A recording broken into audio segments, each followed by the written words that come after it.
Ébano.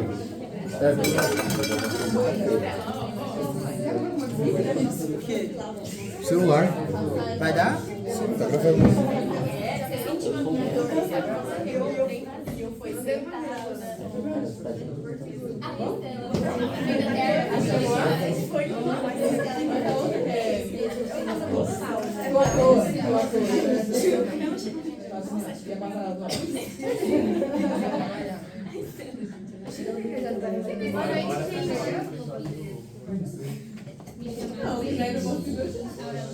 Boa noite.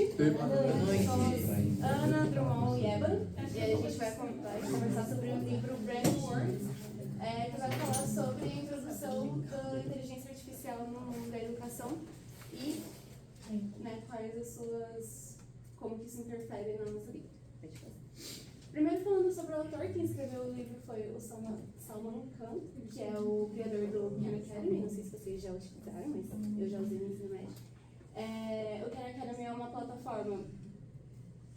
Desculpa, tem duas Anas, é Ana? Ana Catarina. Catarina, desculpa. É uma plataforma de videoaulas sobre vários assuntos, né? Vai ter matemática, biologia, física. E aí você tem videoaulas, você tem perguntas, é meio que ali um complemento do que você vê na sala de aula. E ele começou essa plataforma quando ele dava aulas particulares para prima dele, eu acho. Começou com a prima dele e aí outros membros da família foram se interessando. E aí ele resolveu fazer um site com um software que tivesse questões e pudesse ter essas aulas particulares para todos os membros da família dele. E aí ele viu que estava dando certo e resolveu ampliar ainda mais. Começou a gravar vídeos, começou a publicar no YouTube, colocar esses vídeos na plataforma e aí disponibilizou para todo mundo. E hoje em dia a plataforma alcança mais de 150 milhões de usuários em mais de 50 idiomas. E aí ele diz que o objetivo da plataforma é realmente dar esse reforço, né, dar esse complemento ao que você vê na sala de aula e você poder acompanhar as aulas ou poder testar ali os seus conhecimentos no seu ritmo. Aí ele lançou o livro Brave New Words, tá ali, e subtítulo, tradução livre, tá? Como a IA vai revolucionar a educação e por que isso é algo positivo. E aí a gente já fala mais sobre isso. No livro, ele tem uma visão, acho que o título já é um spoiler, né? Ele tem uma visão bem positiva sobre a introdução da inteligência artificial na educação.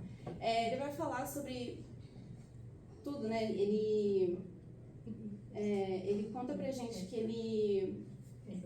ele foi chamado para ajudar no desenvolvimento do ChatGPT, a versão 4, eu acho.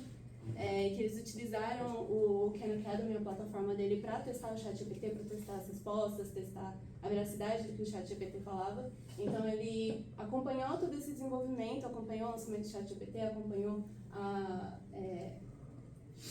o que as pessoas acharam no começo, como todo mundo foi muito contra, tiveram proibições em escolas e tudo mais. E tudo, como as pessoas foram aí começando a usar. No começo era muito não queremos. E aí eles começaram a utilizar nas escolas, nos estudos, e ele vai falar sobre como a inteligência artificial é algo que vem para revolucionar, para ajudar a educação, e que é algo que já chegou num nível que é inevitável. Assim, a gente não pode mais conversar sobre proibir inteligência artificial nas escolas ou na educação, mas sim como que a gente incorpora isso, como que a gente trata isso para ter o melhor proveito, né? Não substituir exatamente o trabalho manual, não substituir a gente pensar sozinho, mas sim ampliar os nossos projetos, ampliar as nossas ideias usando a inteligência artificial. Ele também vai falar no livro que ensinar os nossos alunos a utilizar a inteligência artificial vai ser um diferencial no futuro, no mercado de trabalho. Ele fala que talvez não seja, o nosso trabalho não vai ser substituído por inteligência artificial, mas você talvez seja substituído por alguém que sabe usar a inteligência artificial. Então ele vai argumentar isso. Pessoal, alguém já usou a Khan Academy? Sim. Era obrigatório. Alguém? Era bom, era ruim? Alguém? Então, era bom. Quem levanta a mão? Pouca gente, né? Era bom? Porque... Assim, como complemento, ele é bom, mas eu acho que ele não teve, na época do lado, ele não tinha uma capacidade de ensinar os erros. Então, Alguém já fez outros cursos online que não sejam de matemática? Qualquer outro curso online? Eu já fiz no Coursera. Qualquer um? Ah, já. Você fez o quê? Eu fiz um de negociação. Negociação, você fez Descomplica ou o quê? Que é tipo aulas. Não, sobre. Tem de todos, tipo, tem história, geografia, matemática, tipo, pra vestibular. Cursinho, tá bom. Tá bom, beleza. E daí era tudo numa época sem inteligência artificial. Tá bom. Quando eu fiz o meu, não, já tinha uma conversação, eu poderia usar a aba de conversação para poder estender mais o entendimento, e as provinhas do Coursera é do tipo, desses de... Você só passa quando você acerta 80% das questões, então tanto faz quando você vai acertar as 80. A partir do momento que você conseguir acertar todas, você passa para a próxima. Deixa eu passar. Aí a gente vai abordar um pouquinho sobre os três pilares, que é o que ele mais traz de argumento do porquê que a inteligência artificial é algo positivo na educação. Ele vai primeiro falar sobre a possibilidade de fazer com que a inteligência artificial seja um tutor individual e personalizado para cada pessoa.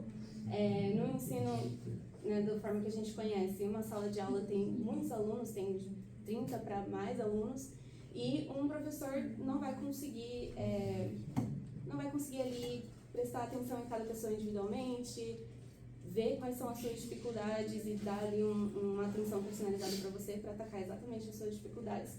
Então, a inteligência artificial poderia fazer isso.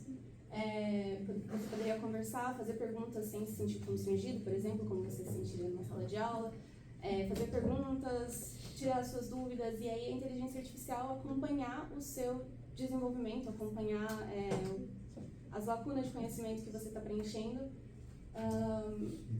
e respeitando o seu ritmo, respeitando o tempo em que você aprende. Ele vai citar o problema de 10 sigmas do Benjamin Bloom, que é um estudo de 1984, que fala que quando você tem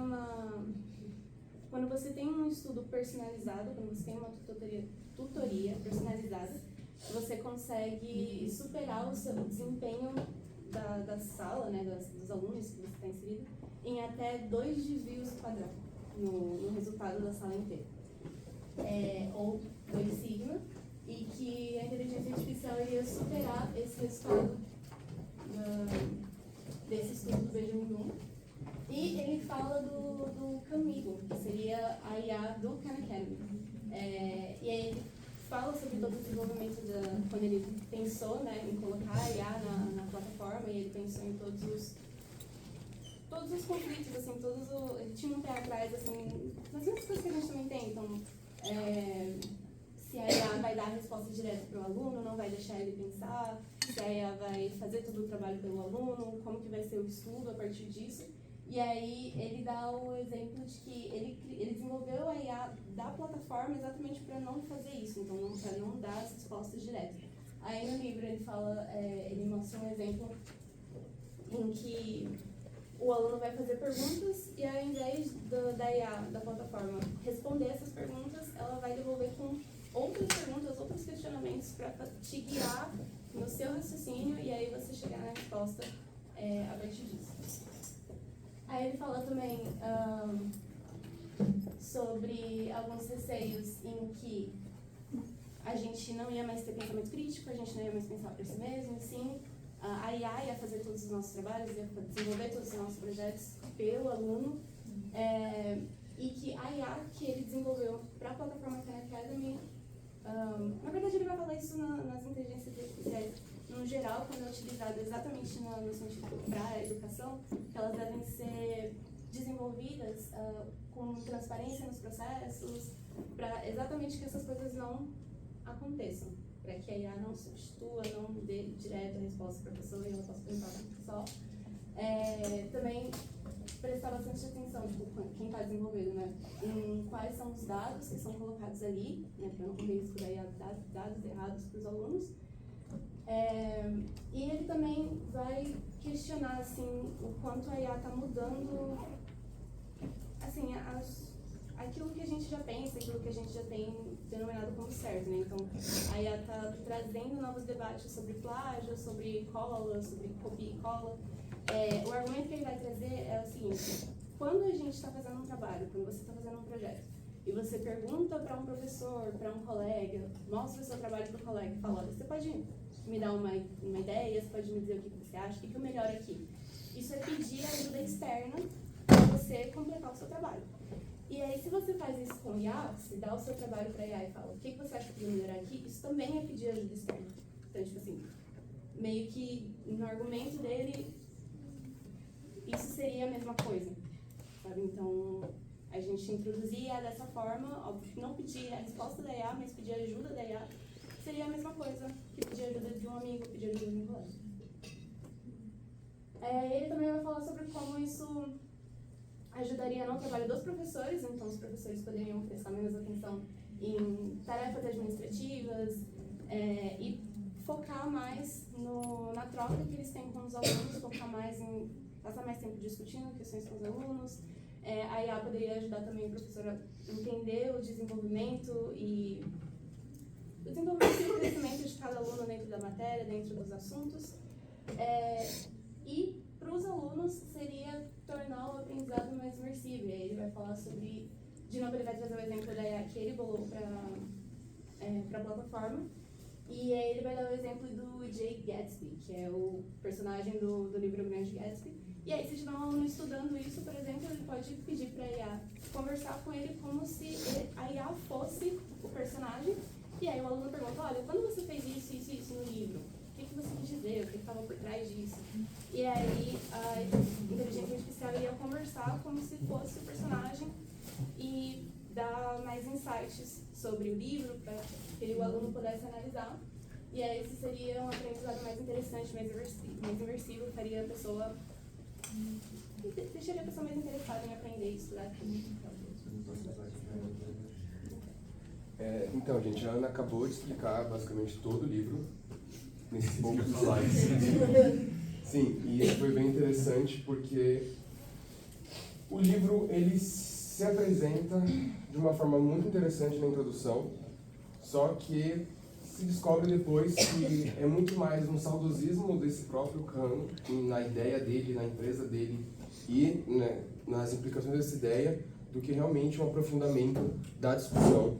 E, enfim, nesse slide aqui atrás, bravura educada é uma forma legal de chamar a coragem de você entrar nos processos. Então, tem que ter a bravura de você ir e aprender e, enfim, ter esse feeling. E aí eu vou aproveitar para poder contar como que foi feito esse trabalho, né? Eu estava lendo a introdução do livro e aí eu percebi que eu não ia conseguir acabar de ler todo o livro e eu falei: nossa, meu inglês está bem devagar e eu não vou traduzir essas páginas aqui, eu não vou fazer essa vergonha, vou fazer algo diferente. E me questionei se eu estava fazendo algo certo, porque na introdução parece muito interessante o livro. Tudo que ela falou na introdução ele põe. E aí eu falei: nossa, acho que vou perder muita coisa se eu fizer com essa atitude. Então o que é que eu fiz? Peguei meu celular, eu tirei foto de todas as páginas do livro, então construí a base de dados, joguei dentro de um PDF, depois juntei com o Adobe Acrobat, diminuindo o tamanho dele. Então eu tinha o livro inteiro em PDF. Não tinha achado na internet, então por isso que eu decidi fazer isso, para poder, a partir dessa base de dados, fazer as perguntas que eu queria, para tentar extrair o máximo que eu pudesse desse livro. Então, usando uma base de dados manual. E também nós fizemos uma entrevista bem interessante, que nós vamos apresentar o vídeo em breve, em que eu utilizei o Tactic, que é uma IA de reuniões. Ela transcreve sua reunião inteira, independente do número de horas, e são 10 usos por mês de graça. Vou fazer propaganda dela todas as vezes que eu pensar em trabalho que eu usar IA, porque ela é muito boa, a gente teve toda a transcrição da nossa conversa. Isso liberou que a gente pudesse... Isso libera, em geral, que você tenha um contato maior com a pessoa que você está entrevistando, ou que a IA que esteja entrevistando essa pessoa. Foi gerado em texto, e esse texto eu vou usar lá no final. Então, uma base de dados automatizados do Tactic. Aí, dialogamos com o Gemini e com o Copilot, e veio aquela ideia que a Alissa falou, ela não veio hoje, de fazer as 10 perguntas para a IA te dar as 10 perguntas para você poder fazer as melhores perguntas para ela. Fiz, e realmente uma ideia muito interessante que ela trouxe. Das 10 perguntas, eu acho que 3 eram um pouco mais relevantes, porque não é um livro de narrativa, não era um livro que tinham personagens muito significativos, era mais ele contando a vida dele, mas as outras 7 foram perguntas muito boas que me trouxeram todo o overview do livro. Foi quando eu percebi que talvez faltasse algo na nossa apresentação, porque a Ana apresentou com 4 slides tudo. Então foi nesse diálogo aqui em que eu usei o modelo de IA generativo com fontes restritas, então eu não deixei que ele pesquisasse na internet, era só o PDF que a gente tinha e depois a transcrição em texto. Aí eu joguei para essas duas IAs generativas aqui, que são especializadas em slide e áudios. A Gama, que eu acho que o professor trouxe, eu consegui caçar ela, então os primeiros slides foram feitos pelo Gama, e a gente vai trazer um áudio muito interessante depois do próximo áudio, depois do próximo vídeo. Calma, estou tentando segurar os spoilers. Dessa IA muito interessante, me custou $5 fazer isso, mas tá tudo bem. E o trabalho dela é transformar tudo que você quiser em áudio, pegar a voz das pessoas e transformar em discursos pela voz da pessoa, criar vozes novas, texto to speech, speech para texto, podcast. Então é muito interessante, deem uma olhada quando vocês puderem.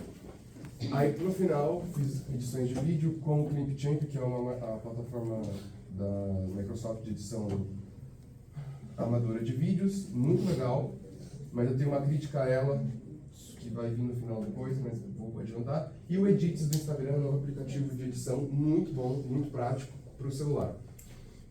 Tem uma diferença muito legal entre esses dois, porque o Clipchamp é uma bosta para poder transcrever, para poder gerar legendas automáticas, e tá lá, né, legendas com IA. Só que o Edits é extremamente absurdo na geração de legendas. E aí vai entrar nesse debate do que é performance e o que é só a empresa injetando IA na plataforma dela para poder ficar mais atrativa para o mercado. Passando, vamos trazer agora uma conversinha com um especialista, gente. Deixa eu contextualizar primeiro. O som não saiu. Tá.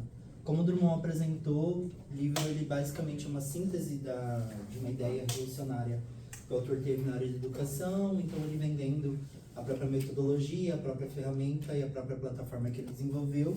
Então a gente pensou muito em como trazer diferentes perspectivas sobre esse livro, mas também ouvir outras pessoas que estão discutindo sobre AI, não necessariamente nesse campo Força presente. nesse campo do setor privado. Pergunta 1. Então a gente traz... Por favor, se apresente para nós. Spoiler. Então Pergunta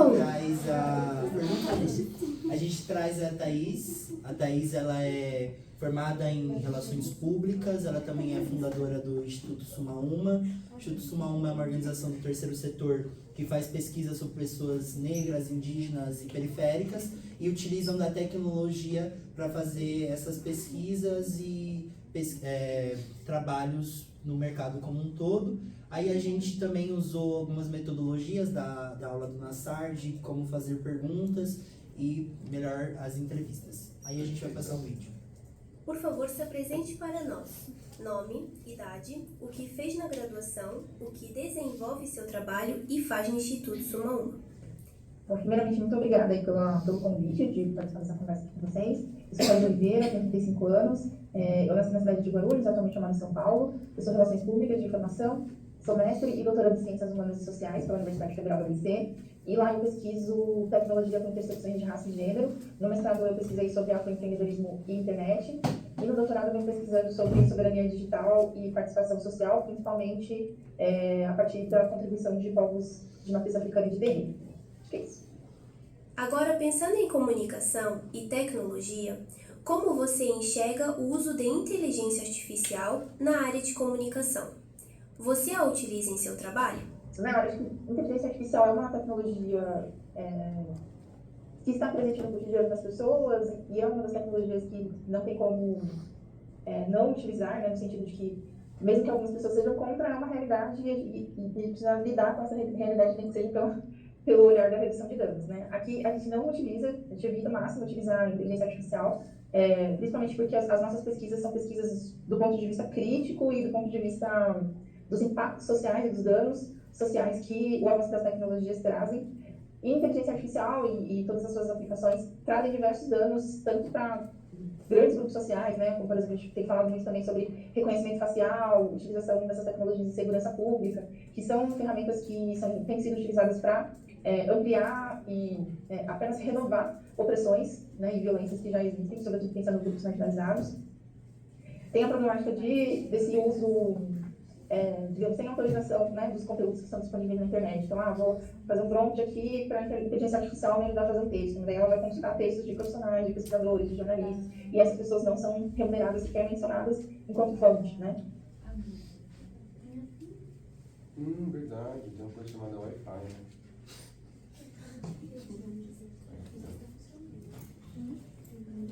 Dá pra onde Só que aqui é um cubículo, geralmente o Wi-Fi depois tenta aí. Eu preciso vai aceitar o cabo branco.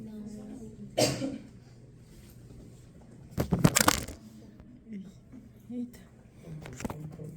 Nossa, essa dança não tem cara. O preço da empresa não é tão bom assim, não.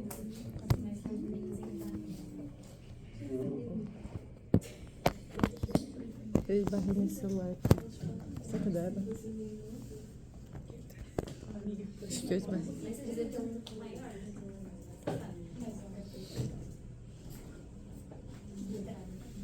É seu? Eu acabei esbarrando sem querer. Você quer ver se a visão tá... É pra pegar o slide mesmo, né? Tá. Perdão.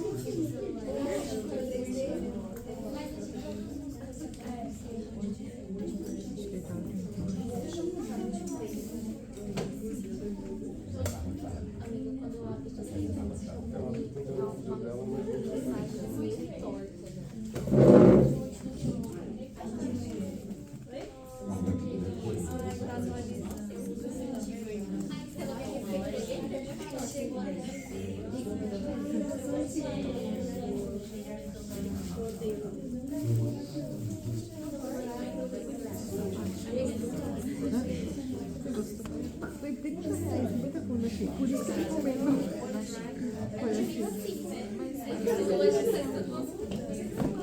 Eu preciso comprar uma. Eu preciso colocar um algodão.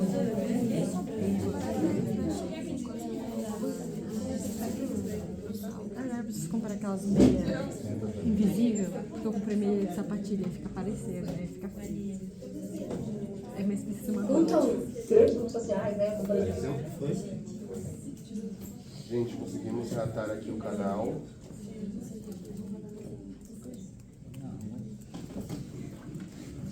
social, principal. Existe um grande movimento, né, de artistas, ampliar e apenas renovar opressões, né, e violências que já existem, sobretudo pensando em grupos marginalizados. Tem a problemática desse uso, digamos, sem autorização, né, dos conteúdos que estão disponíveis na internet. Então, vou fazer um prompt aqui para a inteligência artificial me ajudar a fazer um texto. Daí ela vai consultar textos de profissionais, de pesquisadores, de jornalistas, e essas pessoas não são remuneradas, sequer mencionadas enquanto fonte, né? É muito diferente, por exemplo, de usar a pesquisa do Google, que vai te levar para um site, vai te levar para um documento, vai te levar para um repositório, e a partir daí você cita essa fonte, mas a inteligência artificial ela cria uma nova coisa sem citar a fonte. Então, existe um grande movimento, né, de artistas, artistas da música, artistas de televisão, tradutores, diversos artistas que têm feito um manifesto contra, principalmente neste aspecto, né, de utilizar o conteúdo que está disponível na internet sem sequer citar a fonte e também sem remunerar, que acaba virando uma expropriação, né, do trabalho dessas pessoas profissionais.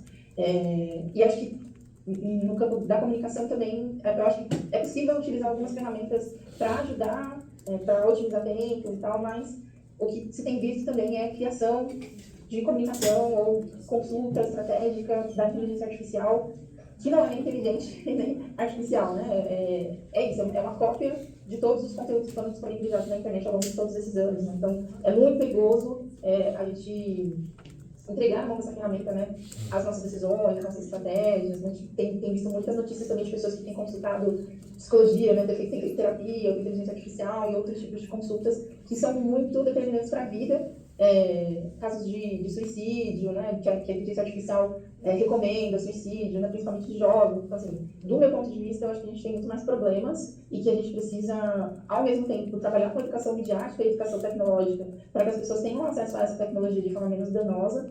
E também, enquanto sociedade, a gente precisa pensar na regulação, né? Quais são as leis, quais são as regras, quais são os limites. Outro assunto também que eu acho que está relacionado à coisa da soberania digital, né? Essa semana mesmo teve um serviço da Amazon que parou de funcionar. E aqui no Brasil tinham várias empresas e organizações que funcionam a partir desse serviço da Amazon e ficou inativa. E isso é um assunto de soberania digital, né? A gente tem capacidade de criar as nossas próprias tecnologias, a universidade pública tem capacidade tanto intelectual quanto técnica para criar as nossas próprias tecnologias, e a gente não pode, enquanto país, ficar dependente de uma empresa corporativa, sobretudo de um país imperialista como os Estados Unidos. Pergunta 4. Nosso livro abrange sobre a questão dos tutores e o uso de suas obras a partir da inteligência artificial. Você, como professora, qual sua perspectiva do uso da inteligência artificial para o uso na educação? Legal. Nesse momento eu não estou dando aula, mas eu dei aula na FAPCOM, na FMU, na Belas Artes e no SENAC, em graduação e pós-graduação. Então, nesse momento eu tenho atuado só com o Instituto Suma 1, dando aula nos cursos e nas aulas do Instituto Suma 1, né?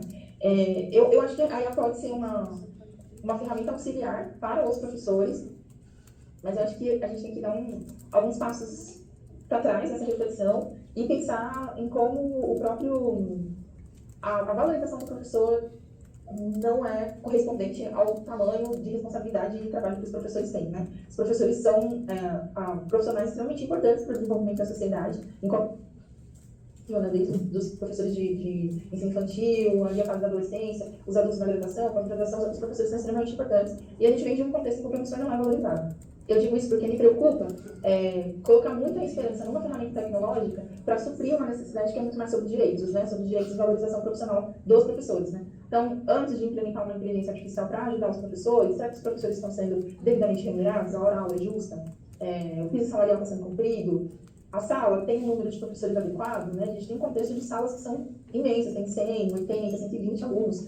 Com IA ou sem IA, esse número é completamente surreal para um professor dar conta de educar, né? E o processo de educação, o processo de ensinar é um processo dialógico, é um processo de relacionamento, de comunicação. Então, numa sala de 120 alunos, pode colocar a IA que for, que não vai ajudar o professor vai continuar sobrecarregado.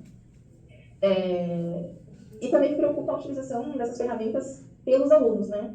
Também tem diversas pesquisas e matérias recentes falando que cada vez mais as pessoas estão lendo menos, estão escrevendo menos, estão utilizando mais essas ferramentas para produzir ou para resumir coisas, resumir artigos. Então, tem uma piadinha que falam, né? Eu queria que a tecnologia, os robôs, a inteligência artificial lavasse a minha boca, lavasse a minha louça, limpasse a minha casa, limpasse o meu banheiro, para que eu tivesse tempo de pensar, de ler, de ser provocada pela reflexão crítica da leitura, tivesse tempo de me divertir, tivesse tempo de fazer arte, de ouvir música, de passear, e essas ferramentas fossem utilizadas para esse trabalho manual, né, que a gente vai pensar também na relação de gênero, acaba usurpando mais o tempo das mulheres, né, nesse trabalho doméstico. Então, eu acho que é um pouco preocupante a gente colocar na mão da IA o trabalho intelectual, que é importante para o desenvolvimento do profissional e que também é importante para o professor, né? O professor, é lógico que a gente aprende também muito com os alunos, quando a gente lê os trabalhos dos alunos, quando a gente recebe as dúvidas, as questões, as críticas do aluno, quando a gente precisa dar feedback pelo aluno também. Então, esse processo também é um processo de aprendizado do professor. Então, eu, particularmente, eu sou um pouco contra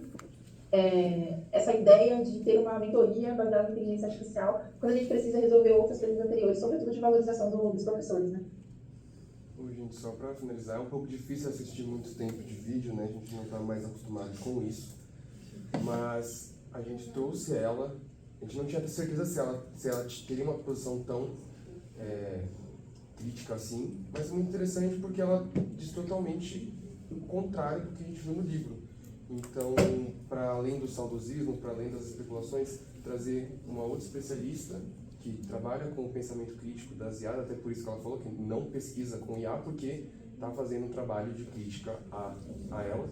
Então a gente quis muito trazer uma ou duas especialistas que pudessem falar. E agora eu vou trazer um trecho que aprofunda um pouco a discussão, só que vem de um exemplo um pouco mais midiático. Não sei se todo mundo viu, 1 bilionário contra 30 trabalhadores.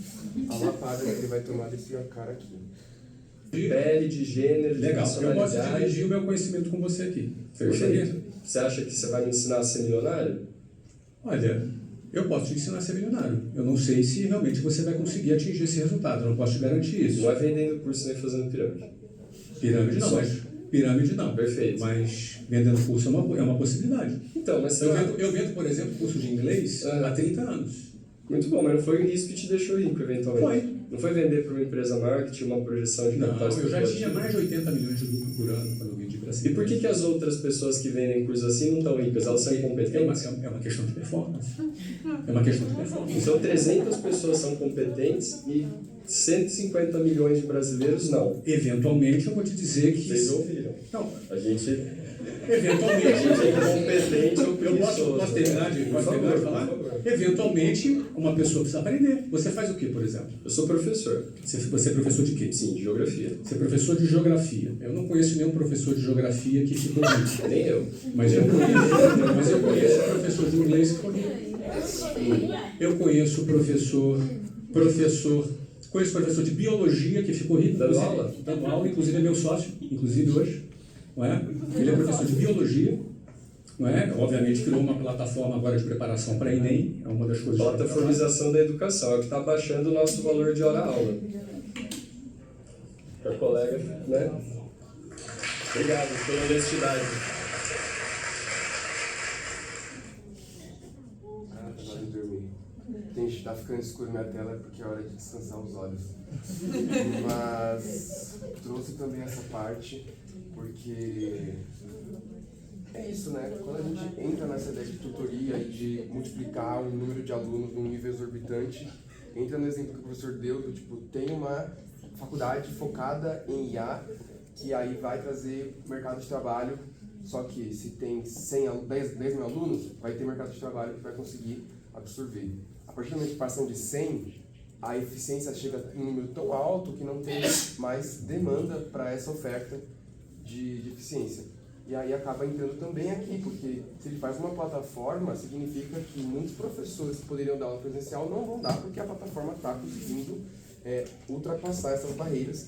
E aí eu acho que é o que a nossa especialista disse. Antes de dizer se a tutoria na aula é interessante, tem que dar um passo atrás e pensar em todo o contexto, e também considerar os avanços tecnológicos e as pesquisas de mercado. Agora, eu aproveitei para poder pegar todo aquele texto gerado pela nossa entrevista e joguei naquela IA focada em fazer podcast. E ela gerou uma conversa entre duas não vou falar pessoas, né? Não tem como falar pessoas, mas duas IAs conversando entre si e trazendo dados externos, que foi o que eu não esperava. E é bem interessante a forma como elas lidam com essa conversa. Inteligência artificial promete revolucionar a educação e democratizar o conhecimento. Mas um dado chocante revelou que 78% dos professores brasileiros ainda não têm acesso adequado a recursos tecnológicos básicos. Hoje vamos explorar como a tecnologia pode tanto libertar quanto aprisionar nossa educação. Isso me faz pensar em como estamos correndo para implementar IA nas escolas, sem resolver problemas fundamentais primeiro. Exatamente. E sabe o que é mais interessante? Enquanto grandes empresas de tecnologia prometem soluções milagrosas, temos salas de aula com mais de 100 alunos e professores sobrecarregados ganhando salários inadequados. Nossa, isso me lembra um caso recente em que várias escolas investiram pesado em tecnologia, mas os professores nem tinham sido treinados para usá-la. E tem mais. Um estudo do Instituto Suma Uma mostrou que essas tecnologias podem acabar ampliando desigualdades existentes. Por exemplo, escolas em áreas periféricas muitas vezes não têm nem computadores funcionando. Como podemos falar de inteligência artificial na educação quando algumas escolas mal têm acesso à internet básica? Pois é. E aqui entra um ponto crucial sobre soberania digital. Você sabia que recentemente várias instituições brasileiras ficaram paralisadas porque um serviço da Amazon parou? Isso mostra nossa dependência perigosa de tecnologia estrangeira. Bem, isso me faz pensar em como outros países estão lidando com essa questão. A China, por exemplo, investiu pesadamente em desenvolvimento tecnológico próprio. Enquanto isso, nossas universidades públicas, que têm todo o potencial para criar soluções locais, sofrem com falta de investimento. E como isso afeta o trabalho dos professores no dia a dia? Um dado interessante. Uma pesquisa recente mostrou que 65% dos professores relatam que passam mais tempo resolvendo problemas técnicos do que realmente ensinando quando usam essas novas tecnologias. Nossa, isso é realmente preocupante. E tem outro aspecto que precisamos discutir: direitos autorais e remuneração justa.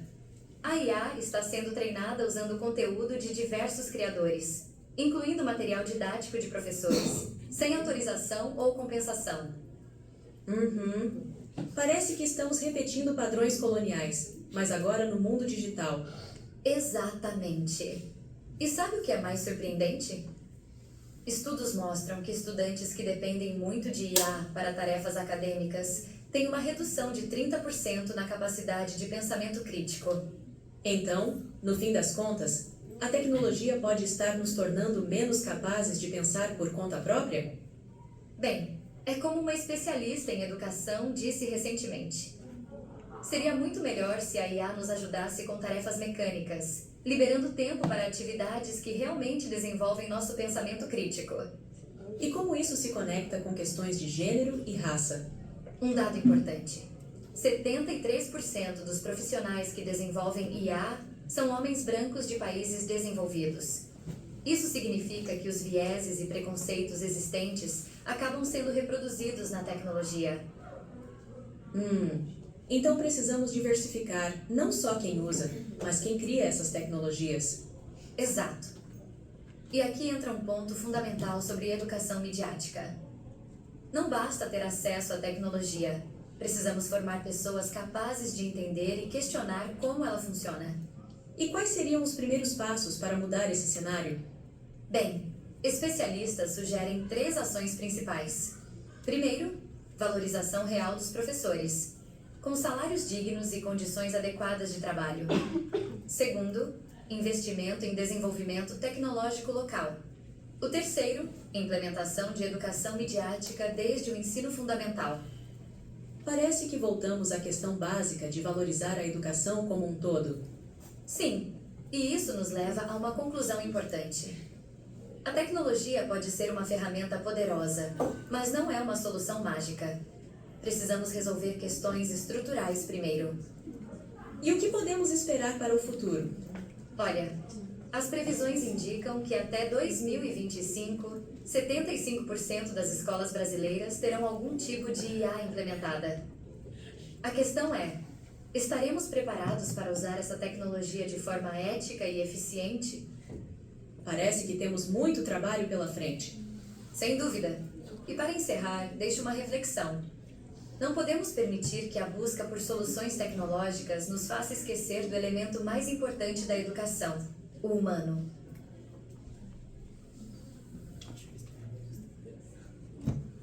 A gente, ao mesmo tempo que trouxe, né, uma especialista, jogou na IA, a gente está brincando bastante com tudo, porque ao mesmo tempo que a gente trouxe que talvez a IA como tutora não seja tão interessante, esse podcast é uma transcrição do vídeo que a nossa especialista falou, e que às vezes a galera não gosta de ver Meet, vai ver a palestra e tem que assistir a pessoa falando com todas as gaguejadas que ela dá, com a internet vindo, com a câmera, e aí essa forma de trazer em podcast pode adaptar o aluno a conseguir ouvir o assunto. E ainda que é interessante que eu não sei até que ponto eram reais os dados que o podcast trouxe, mas também delirou, né? Falou até 2025, nós estamos em 2025, e também usou a citação da nossa especialista. Então, ao mesmo tempo que a gente está tentando criticar um pouco a ideia do Kahneman, ao mesmo tempo mostra que é interessante, só que também acaba atravessando as subjetividades, essa nossa forma de produzir, parecer que está sempre trazendo mais ensinamentos e às vezes não está. É só uma repetição de um texto já pronto, que nem esse podcast, ou não. E só pegando um ponto também para complementar essa questão da estruturalização, eu vou pegar um pouco lá da psicoterapia e também da terapia ocupacional, porque a gente vivencia um mundo cuja produção é regra. Então, quanto mais produtivo você é, mais um bom profissional, um bom cidadão você se torna. Então, dentro da psicoterapia, eles vão falar que não adianta você fazer esse processo de terapia se o ambiente e a estrutura que você está inserido danifica. Então, não adianta você estar, por exemplo, no Itaim Paulista, fazer uma terapia de 1 hora online ou presencial e depois você vivenciar uma enchente no seu bairro. Então, a dinâmica social que você está inserido não necessariamente acompanha o processo terapêutico que você está.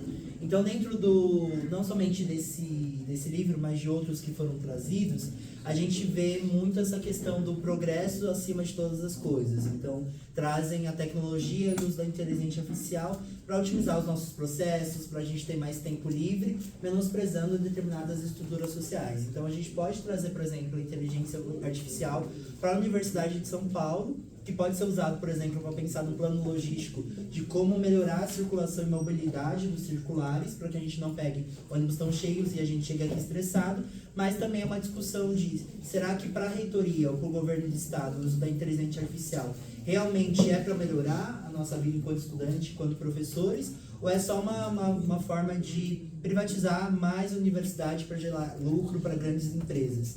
Então, no livro ele traz isso como uma grande revolução da educação, mas a gente está vivenciando, ainda vivenciamos em diversos lugares, superlotação, falta de saneamento básico, falta de uma comida digna. Então, a gente não tem o básico e ele quer trazer a IA como revolução tecnológica, mas eu acho que a revolução se constrói também a partir de dignidades e direitos básicos.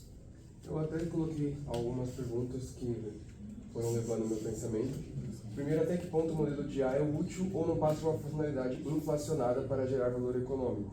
Então, até que ponto lá a transcrição para a legenda do TACTIC é algo útil, que vai me ajudar a fazer com que meus vídeos possam ser acessados por mais pessoas, ou é só uma funcionalidade inflacionada para que o cara que esteja vendendo o produto para alguma empresa fale, nós também estamos gerando agora as legendas automáticas, que há um bom tempo já são feitas com uma eficiência muito interessante no aplicativo novo, como eu disse, mas o CapCut também tem outros aplicativos que já geram legendas legais e que não se venderam essa parte de IA, eles só deram a opção e o trabalho é interessante.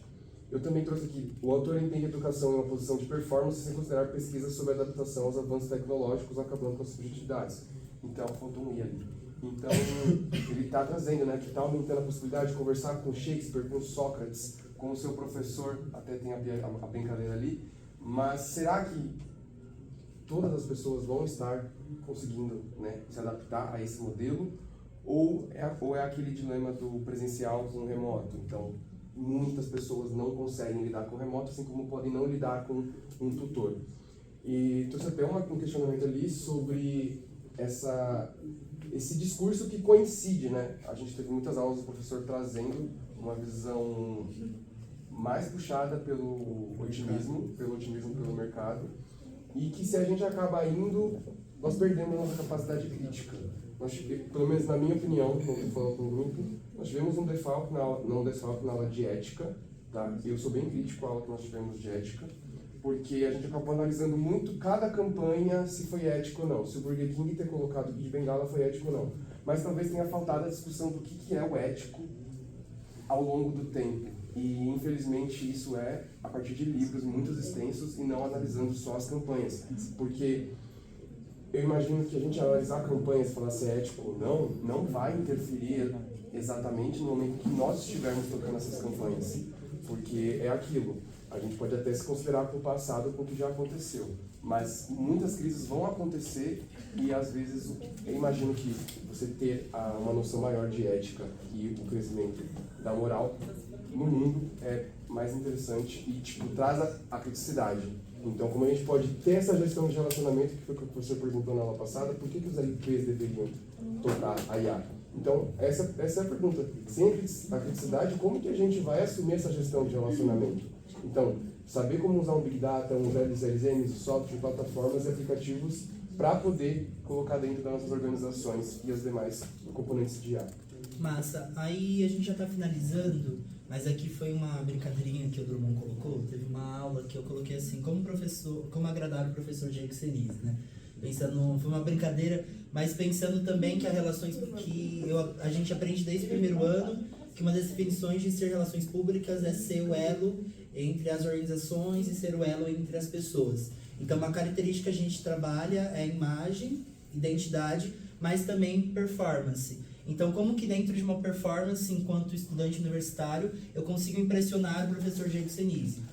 Ele tem esse jeito mais Shark Tank também, essa brisa mais... Me venda o negócio e diga se eu invisto uma nota, ou esse lance de prove que você merece estar aqui. A Irene tem esse aspecto também de ser mais exigente, de ser, entre aspas, mais conservadora. O Máximo tem esse lance de... Pode falar. Eu ia perguntar, por que você botou o Diego junto com os dois? Qual que é a ligação? Mas, embora eles estejam dentro de, vamos chamar assim, de personas diferentes, eu acho que os três, esses três professores em específicos, cada um deles exige da gente, enquanto estudante, uma performance. O Diego, ele trabalha muito com isso de, por exemplo, no TCC não entregue algo genérico. Pesquise e prove que você merece estar na universidade que você está pesquisando para estar aqui. A Irene também tem uma entrevista, que inclusive o GPT me deu, que tem uma entrevista que ela fala que para passar na matéria dela é muito difícil, porque ela é uma pessoa muito exigente. O Máximo também tem essa brisa de debate. Então debata comigo e me revide se for capaz. Então dentro de um círculo, acho que os três estão nesse lance de me prove que você merece estar aqui, ou tipo, você tem conteúdo suficiente. Então acho que é uma brisa. E até pensando na adesão à tecnologia, né, o Diego está trazendo, desde o semestre passado até esse abraçar dos modelos de IA e entender eles no nosso universo, assim como a Irene Machado é completamente contra qualquer uso de IA. E qualquer aula dela, vocês vão ver que ela desestimula, ela não quer saber, são os textos que ela trouxe que são muito bons e que não tem esse diálogo. Então a Irene Machado é um contraponto da adesão às inteligências artificiais, enquanto o Máximo é um gênio não compreendido, porque infelizmente não tem didática. Mas é claro que ter feito 2 vezes a matéria dele garantiu que quando o professor falava, eu vinha, nossa, Big Data, nossa, ecologia. Só que, infelizmente, por uma didática não tão interessante, acabou que ficou esse vácuo, eu acho, na nossa sala, a todas as próximas salas que ele for dar. Mas, se a gente pegar o que ele traz na matéria dele, é literalmente que a gente precisa de base para poder entender a matéria que a gente está tendo agora. Mas, tipo, fica a dica aí também do uso de IA. Quando a gente pesquisou do Diego, ele deu toda a obra do Diego, mas falou, se você quer agradar o Diego, pesquise sobre datas. Diego tem uma personalidade um pouco mais cética, mais prática, ele trabalha com dados, com tecnologia, então não apresente algo mais subjetivo, apresente algo objetivo e convença se for capaz. Foi essa a tese. E aí isso pode gerar um tutor que segue o mesmo padrão de fala que o nosso prof. É isso. Considerações finais, alguma coisa? Acho que só compartilhar uma experiência, eu tentei simular a sua voz, prof.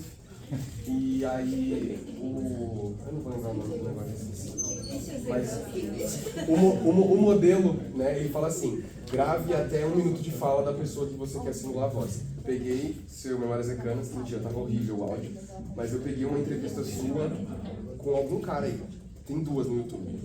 Era um que te interrompeu toda hora, e fala sim, isso aí.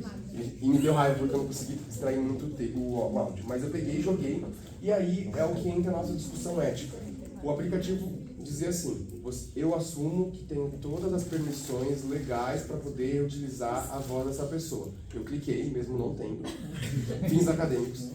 E aí, para além disso, acho que o compliance está muito esperto, o pessoal de advocacia está muito esperto, porque estava lá pedindo para que eu falasse, né? Ou seja, primeiro eu dei os 7 segundos da internet, só que depois eu tenho que comprovar que a pessoa que estava naquele vídeo, que está falando na primeira etapa de verificação, está do meu lado vendo isso. Eu precisaria da sua voz falando, olá, tudo bem, meu nome é Diego, afirmo, ou qualquer outra coisa. E gerou até uma voz meio que adaptada, não foi totalmente à risca, mas além da nossa discussão de pensar na ética, as empresas estão cada vez mais rápidas para poder se esquivar desses processos, porque é aquilo, se ferem muito a ética, vira um processo e aí acaba achando dinheiro, e sem dinheiro as empresas não conseguem ficar saudáveis. Eu falei que não ia fazer consideração, mas só para finalizar a real, é muito interessante, o vídeo foi passando, embora seja meu trabalho, me deu agonia do tempo, então eu já estou nessa lógica também bem rápida, né?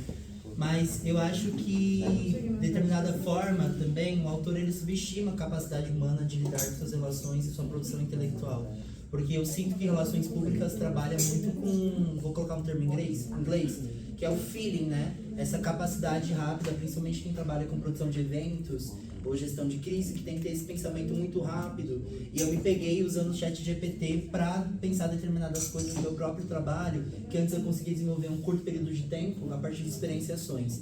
Então eu sinto que essa plataformização ou tecnologização da nossa profissão também já impacta um pouco diretamente a função de relações públicas, que é pensar e analisar esse ecossistema. Quando eu penso em RP, eu penso muito no jogo de xadrez ou até uma engenharia de uma máquina, e o RP sabendo cada parte. Então aqui está vazando uma água, a gente tem que colocar essa engrenagem, ou colocar uma band-aid rapidinho só para conter. Eu sinto que a IA cada vez mais vai roubando essa nossa capacidade natural desse feeling e plataformizando esse rolê.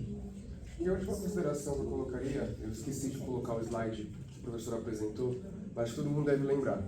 Primeira aula de IA, o professor trouxe né, em castas a produção tanto dos chips lá embaixo, das empresas que produzem chip, as empresas que produzem os modelos, as empresas que implantam os modelos nos seus aplicativos. Ou seja, lá embaixo a gente tinha a Intel, a Nvidia, ou era distração primeiro? Enfim, tinha a Intel e a Nvidia, aí subia um degrau, vinha ChatGPT, qual que é o nome? Me fugiu todos os nomes. Perplexity, DeepSeek, e aí por último vinha o Instagram, que tem cada vez mais implantando ferramentas de IA. Você consegue responder um story agora com a Meta te ajudando a escrever. E aí eu lembro que o professor falou uma coisa que me incomodou bastante, que é as grandes empresas já estão, as grandes empresas de fora já estão tomadas pela produção de chips, estão investindo milhares, são pessoas do MIT, pessoas de Harvard, focando no ChatGPT, no Perplexity, em todos esses modelos de IA, enquanto que a nossa opção seria o quê? Ficar com o Instagram, Facebook, WhatsApp e conseguir extrair daqui a nossa produção econômica. E, ok, me parece a solução mais rápida, a gente, pelo Instagram, fazer empresas, pelo Facebook, gerar anúncios e fazer essa produção intelectual, de mercado e tal, mas é tão importante quanto a nossa soberania, tanto digital quanto da nossa produção econômica, como a nossa convidada trouxe, de trazer, sim, nacionalmente uma IA, nacionalmente uma rede social, porque, por mais que a gente tenha perdido essa corrida, eu vejo que a China também tinha perdido uma corrida muito grande no começo desse século, e aí no plano nacional do treco, os caras tiveram que ceder muita coisa, tiveram que passar altos e baixos, e aí agora eles têm, né, empresas que estão no meio dessa briga. Então é aquela coisa de dar alguns passos para trás antes de dar uns para frente, e parece que na nossa sociedade, no Brasil, as coisas só vêm chegando e a gente vai cedendo nossos dados, cedendo nossas informações, e pela forma como a nossa política é uma política de curto período, não existem planos nacionais de longo prazo. Então acaba que a empresa vai chegar, pegar nossos dados e talvez daqui uns 3 ou 4 anos venha um PL para poder barrar. E aí o PL vai ter toda a palhaçada que é, como vocês podem ver, no nosso cenário político. Então seria muito interessante se nacionalmente existisse uma intenção de trazer a nossa capacidade enquanto brasileiro. Um outro fato é que o ChatGPT é todo em inglês. Computação é toda em inglês. Então, em que parte da cadeia a gente é incluído? Então, nossos resultados são todos passados por inglês primeiro, entendidos por eles, para vir para a gente. Então, teremos que decoloniar. E eu acho que é só isso, gente. Falamos muito, trouxemos bastantes pontos e obrigado.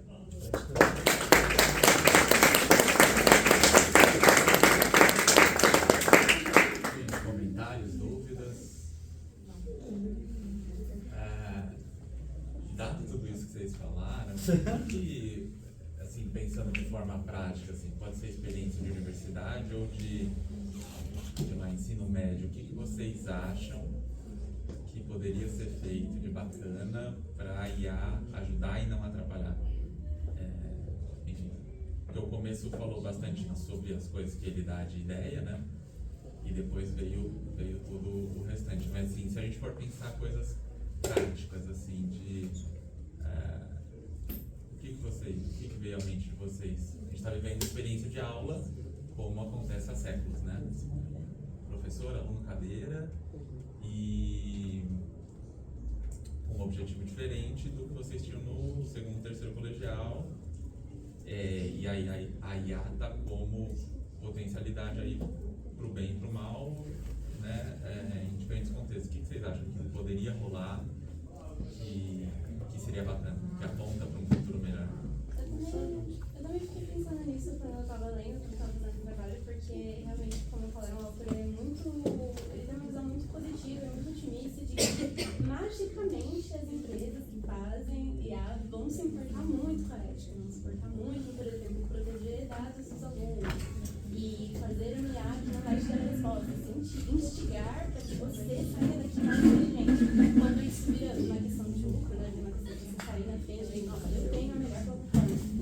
Então, não é exatamente isso que vai ficar na cabeça deles. Então, acho que o outro certamente não pensou que, tipo assim, ele tem boas intenções de, nossa, na minha plataforma, no Khan Academy, eu coloquei uma IA que vai ajudar os alunos, não vai trazer todos esses pontos negativos, vai ajudar os alunos. Só que numa questão, assim, para todo mundo, como que a gente garante que todo mundo vai fazer isso? Mas o que ajudaria os alunos? Esse é meu ponto, assim, eu tô tentando olhar para o que ajudaria, ou nada ajudaria, tudo bem, pode ser vírgulas daí. Prof, eu tenho pensado bastante nisso, até imaginei que você fosse fazer essa pergunta, pensando no que já tinha visto do seu chat, e eu percebo que para a gente poder trazer ações práticas em IA que nos ajudem, a gente precisa primeiro cidadania digital, lá do máximo. Então, compreender o que é cada coisa, o que é um computador, o que é um site, o que é uma blockchain, o que é um GPT, como foi criado, quais foram os primeiros, então a gente precisa entender, e aí isso vem no plano, por exemplo, nacional de educação em inteligência artificial, mídias, então uma matéria, mas como aqui eu acho que deveria existir uma matéria de política dentro das escolas, do tipo, você entender o que é um partido, você entender o que é um deputado, um prefeito, ter debates como é nas nossas câmaras. Eu imagino que fosse muito importante ter também um plano de educação, porque eu vim de escola pública, tinham 30 computadores e eu não cheguei nem perto de programar e escrever Hello World no Python. Que você faz isso, faz um negocinho legal lá. E na verdade acho que toda vez que sabe o Python, escreve Hello World. Eu não sei exatamente. Mas na minha escola tinha computador, a gente não usava, a gente só jogava o Frive.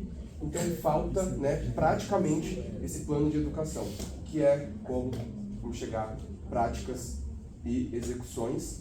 E eu acho que dessa forma foi quando eu descobri o TACTIC, porque estava, né, em muitas aulas do Máximo explicando como se dá a nossa comunicação e o nosso mundo atual.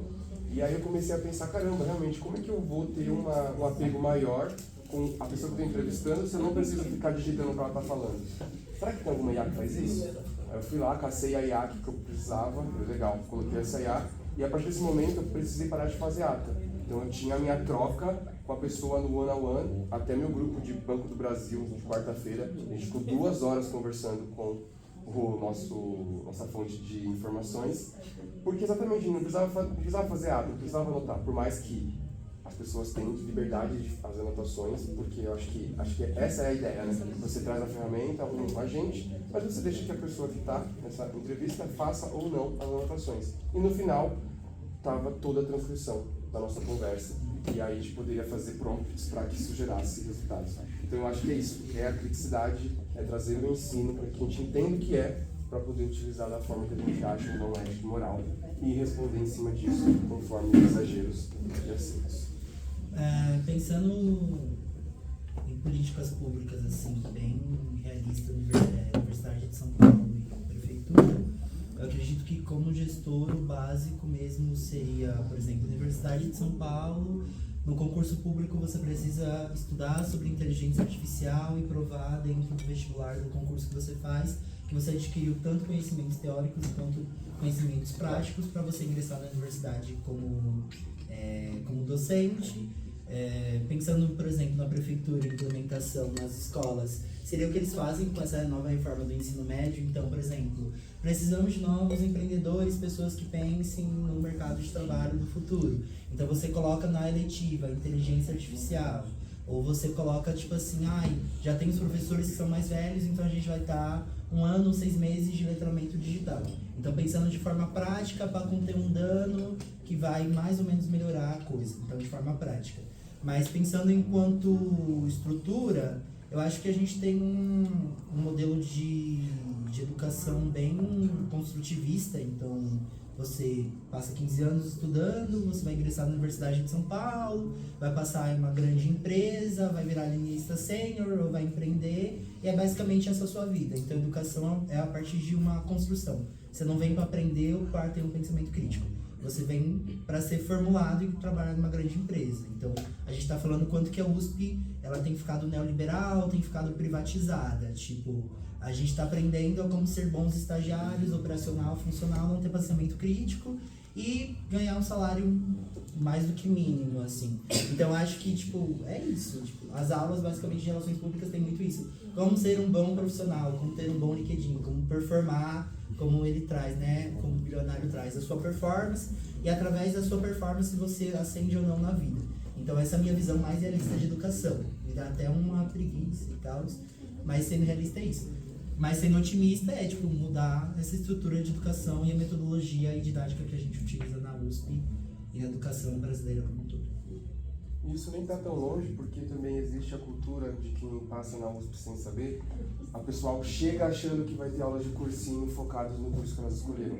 E não é assim. A gente não tem nem certeza se o professor já fez pisou numa aula de licenciatura, mas ele como doutor, como passado no concurso público, ele vai te formar um pesquisador. Então você vai ter que caçar os livros que você achou, trazer os pontos e dialogar com o professor, enquanto que a gente vem pensando que vai sentar a bunda na cadeira e aí a Ferrari vai trazer tudo que ela sabe sobre RP da maneira mais mastigada possível.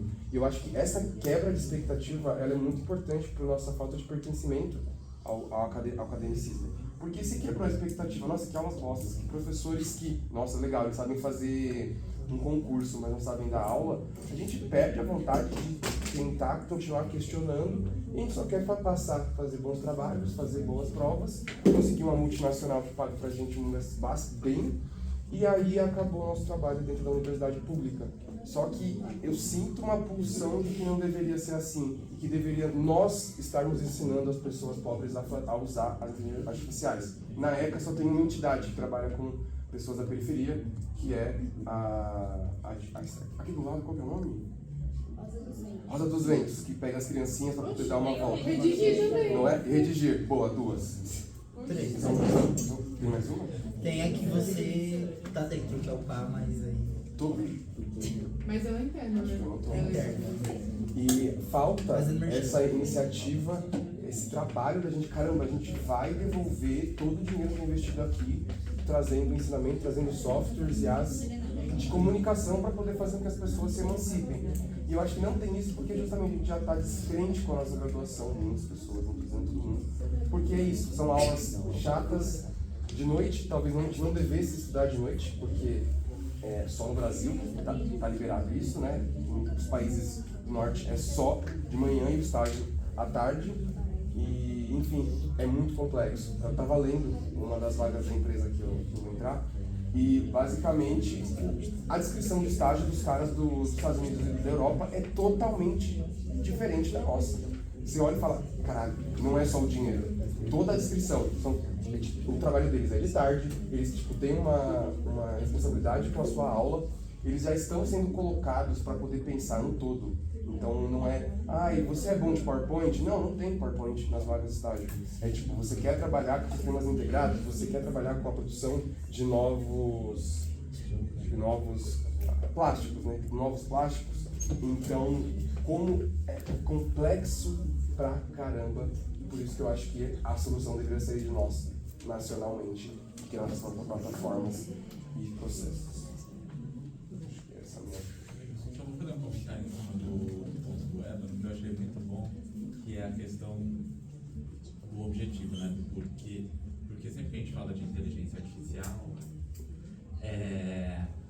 desde os modelos de machine learning e tudo mais, até os modelos de IA generativa, a gente está falando de tentar otimizar para algum objetivo.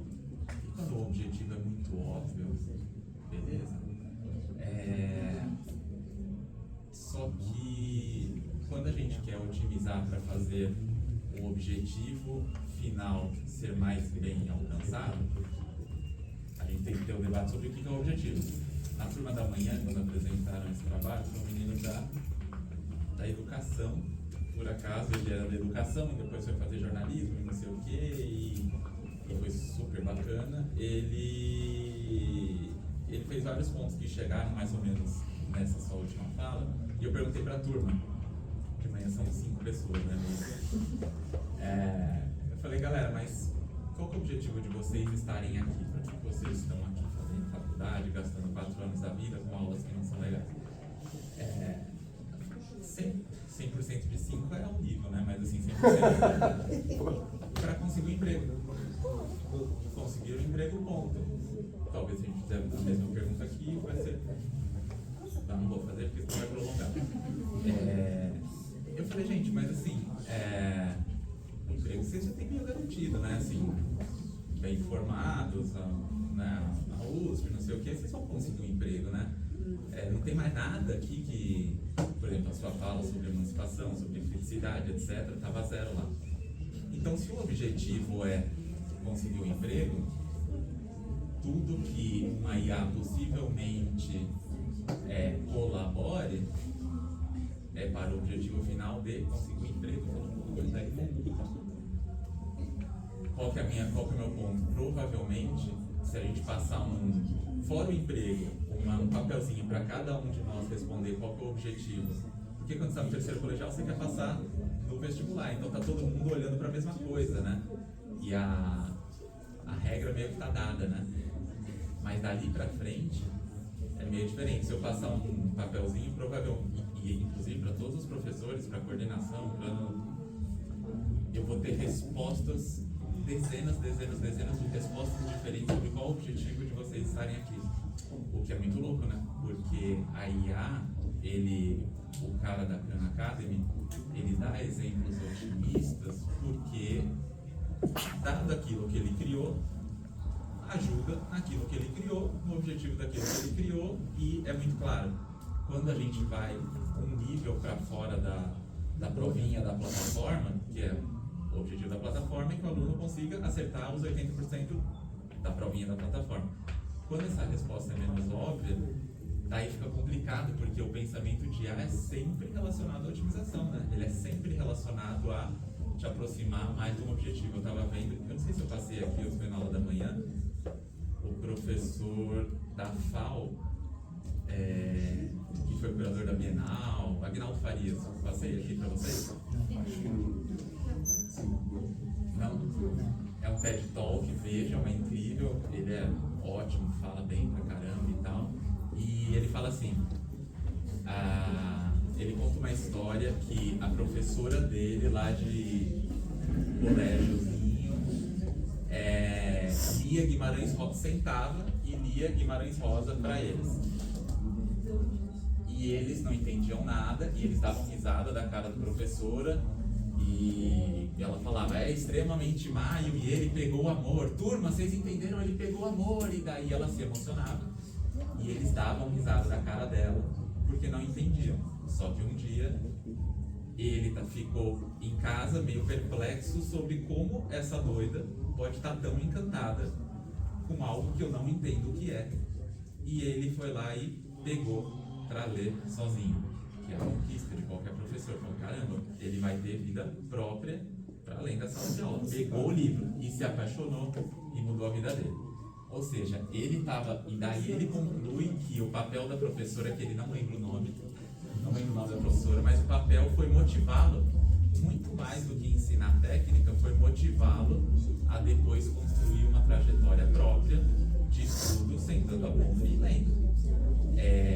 E ele dá aula no primeiro ano, ele fala assim, eu gosto de dar aula para que os meus alunos fiquem motivados, número 1, por causa da experiência dele, e tenham flexibilidade de espírito. É a expressão que ele usa, flexibilidade de espírito, porque daqui 5 anos, quando os alunos saírem da faculdade, o mundo vai ser outro, as coisas técnicas que eu ensinei já não vão ter valor nenhum e eles têm que ter motivação e flexibilidade de espírito. O professor da FAO, brilhante, falando sobre o assunto. Se a gente falasse sobre com quaisquer outros professores, 90% de certeza que não vai vir essa definição, né?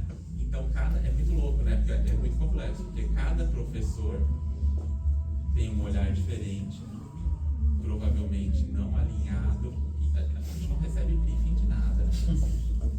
E cada aluno tem um objetivo diferente, cada professor tem um objetivo diferente, e a gente pode usar a IA para atingir o quê? Aquilo que não está pré-definido sobre qual é o objetivo da educação. Claro, todo mundo quer ganhar dinheiro, todo mundo quer ter um emprego, mas fora isso, cada um está pensando nas suas coisas. Então, por isso que é muito complicado. Falar, vou pôr a pessoa para conversar com o Gatsby, com o Dom Pedro. Pode ser bacana, dependendo do interesse, da motivação, etc. E aí, isso aqui é elite intelectual paulistana, universidade. Quando você pega um mundão de faculdades particulares, centenas de pessoas, os alunos chegam com um déficit de formação básica, de escrita, de lógica, de matemática e tal, e começam a... É um caos, né? Para o professor ou professora, para a coordenação. E o objetivo é qual? Conseguir um emprego, né? Então, assim, é muito complicado, porque a resposta é menos óbvia, né? Quando você tem problemas de campanha, por exemplo, você deu os exemplos de campanha, a gente reduz, assim, né, a complexidade do mundo para isso. Vamos discutir a campanha do cara lá e foi. Como que eu otimizo um modelo para ter maior probabilidade de clique nessa propaganda do que nessa propaganda, né? Problemas muito estreitos, tem otimização fácil. Problemas complexos que as pessoas não têm um acordo sobre qual é o objetivo, a IA provavelmente não vai alcançar tanto, ou vai atingir o objetivo daquele que sabe o que quer. Mas motivação, como que a IA ajuda o exemplo desse cara da FAO? Não sei. Porque ele se emocionou com a emoção da outra e daí resolveu ler o livro. Não sei de onde viria isso, né? E é muito legal esse lance da tecnologia e da inteligência artificial de vou otimizar algo, né? Então a Thaís, ela fala que era muito legal se usasse em uso doméstico, mas eu sinto que tipo, a IA vem no uso doméstico. Então ela fala sobre o recorte de gênero, né? O trabalho doméstico é vinculado mas tipo, tá otimizando o tempo, mas tipo assim, tá otimizando o tempo de quem, né? Então acho que eu sempre venho nesse pensamento crítico. O tempo de quem está sendo otimizado? Eu, enquanto estagiário, diminuiu as minhas horas, mas se eu entrego uma planilha que eu tinha que entregar até o dia seguinte, eu fiz no primeiro dia, minha chefe vai me passar outras demandas, vai me acumular. Então quem está na 6x1 também, como que a IA otimiza o meu trabalho? Não otimiza. Eu preciso que alguém trabalhe 6 dias para que eu, estagiário, trabalhe 5. Então eu acho um reducionismo marqueteiro e merchandising muito tosco. No Microsoft eu acho que ele foi um pouquinho mais sincero em criticar a IA, em fazer merchan, mas esse da educação eu fico tipo, nossa, nem você acredita no que você está falando. Igual o bilionário do vídeo, tipo, é uma questão de performance. Não, se a gente for pesquisar direitinho, você fez um esquema de pirâmide e tá tudo bem. E no final ele desiste, né? Ele desiste de continuar. E no final ele fala alguma coisa abaixo pro outro cara pra falar obrigado por ser sincero, só que não sai no microfone isso. Então é isso, ele sabe que alguém aqui sabe que eu não tô tão bom assim no discurso. Muito bom. Algum comentário, pessoal? Boa. Obrigado.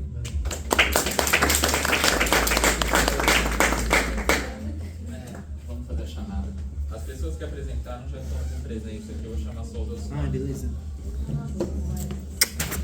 Foi chique, não sei quanto tempo deu, mas a IA vai encurtar. 1h14. E acelerar a velocidade. Caralho, 1h de 1h14. Gente, eu não sabia que eu tinha capacidade de falar 1 hora. Aí tem conteúdo. Aí vai dar corte. Tá com o braço amarrado. Mas a entrada do esquema de como é que falar meia hora.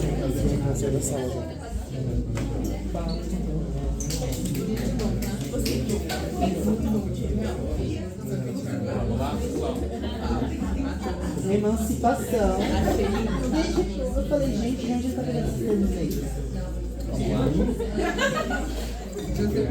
Decolonizar, falei, Drummond. Esse GPT tá.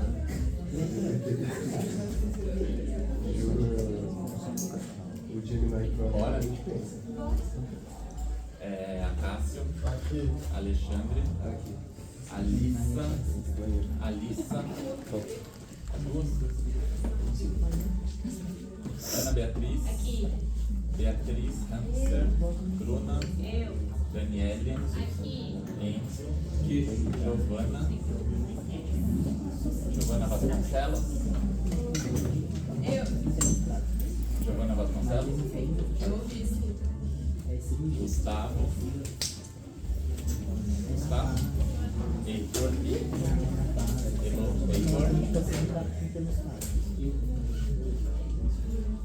Heloísa. Isabela Buozzi. Isabela Borejo. Jade. João Passetti. João Ponte. Júlia Eduarda. Júlia Privati. Aqui. Juliana Bezerra. Lívia. Luana Silva. Manuela.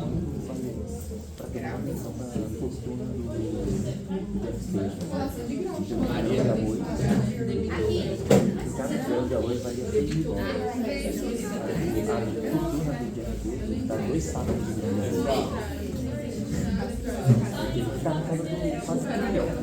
Aí o cara vem falar que a minha Tô esperando a galera. Vamos lá? Maria Eduarda Leite. Maria Eduarda Neves. Maria Eduarda Pereira. Pereira não? Maria Silva. Mariana Fusaro. Miquéia.